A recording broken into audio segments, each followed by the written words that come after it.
Hi guys, welcome back to the sweet escape cooking. இன்னைக்கு நாம ரொம்ப டேஸ்டி அண்ட் ஸ்பைசியான வெண்டைக்காய் அண்ட் கத்திரிக்காய் வச்சு செய்யக்கூடிய பச்சடி தான் பார்க்க போறோம். வெண்டைக்காவையும் கத்திரிக்காவையும் இந்த மாதிரி சைஸ்ல கட் பண்ணி எடுத்துக்கலாம்.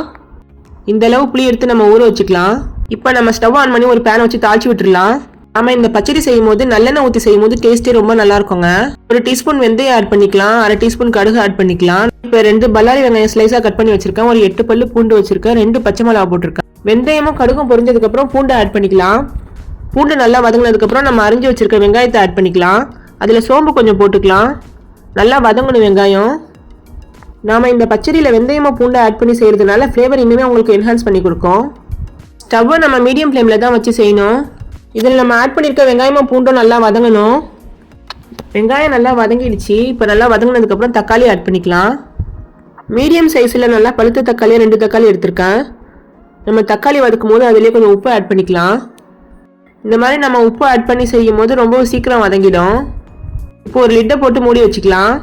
ஒரு 2 நிமிஷம் கழிச்சு நம்ம ஓப்பன் பண்ணி பார்க்குறோம். ஓரளவு வதங்கியிருக்கு.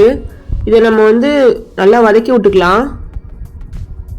இந்த மாதிரி நல்லா மசிஞ்சு வதங்கணும்.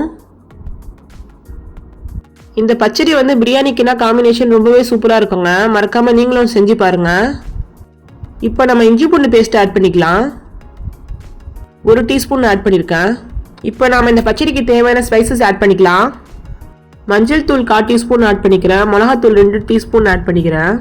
அரை டீஸ்பூன் மிளகு ஆட் பண்ணிக்கலாம். ஜீரகத்தூள் அரை டீஸ்பூன் ஆட் பண்ணிக்கலாம். மல்லித்தூளும் அரை டீஸ்பூன் ஆட் பண்ணிக்கலாம். ஆட் பண்ணிட்டு நல்லா ஃபுல்லாக மிக்ஸ் கொடுத்து நல்லா வதக்கிடுங்க.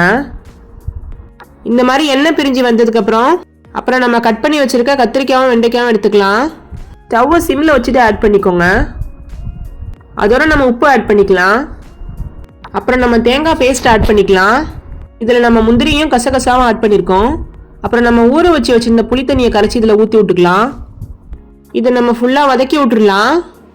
நல்லா வதக்கி விட்டுட்டு அதுக்கப்புறம் நம்ம புளி தண்ணி ஊற்றிருக்கோம்ல, அதுலேயே இந்த வெண்டைக்காயும் கத்திரிக்காயும் வெந்தால் தான் டேஸ்ட்டு நல்லாயிருக்கும் உங்களுக்கு. இதில் நம்ம கசகசா முந்திரினா போட்டிருக்கோம் தேங்காயில். அது இன்னுமே டேஸ்ட்டு உங்களுக்கு சூப்பராக இருக்கும். இதை நம்ம ஒரு லிட்டை போட்டு மூடி வச்சிடலாம். அடுப்பை மீடியம் ஃப்ளேம்லேயே வச்சுக்கோங்க. ஒரு 5 நிமிஷத்துக்கு அப்புறம் நம்ம ஓப்பன் பண்ணி பார்க்குறோம். இப்போ கறி லீவ்ஸ் ஆட் பண்ணிக்கலாம். இப்போ ஒரு ஃபுல்லாக மிக்ஸ் கொடுத்துடலாம். அப்புறம் ஒரு லிட்டை போட்டு மூடி வச்சுருங்க. இப்போ நம்ம ஒரு 5 நிமிஷம் குக் பண்ணி எடுத்துக்கலாம். இப்போ நம்ம ஃப்ளேவரை என்ஹான்ஸ் பண்ணி கொடுக்கறதுக்காக நாட்டு சக்கரை ஆட் பண்ணிக்கிறோம். உங்கள்கிட்ட வெள்ளை இருந்துச்சுன்னா ஆட் பண்ணிக்கோங்க, ரொம்பவே நல்லாயிருக்கும். ரொம்ப சுவையான கத்திரிக்காய் வெண்டைக்காய் பச்சடி ரெடி ஆகிடுச்சு. அடுப்பை ஆஃப் பண்ணி எடுத்துடலாம். பாருங்க எவ்வளோ அழகா இருக்குன்னு. நம்ம வீடியோஸ் நிறைய பேர் பார்க்குறீங்க, ஆனால் சப்ஸ்கிரைப் பண்ணவே மாட்டீங்க. நம்ம சேனலை சப்ஸ்கிரைப் பண்ணி வச்சுக்கோங்க. நான் மட்டன் குழம்பு செஞ்சிருந்தேன். இந்த கத்திரிக்காய் வெண்டைக்காய் பச்சடியை கறி குழம்புக்கு சைடிஷா எடுத்துக்கும் போது ரொம்பவே நல்லா இருந்துச்சுங்க. நீங்களும் உங்க வீட்டில் செஞ்சு பார்த்துட்டு எப்படி இருந்துச்சு கமெண்ட் பாக்ஸ்ல சொல்லுங்க.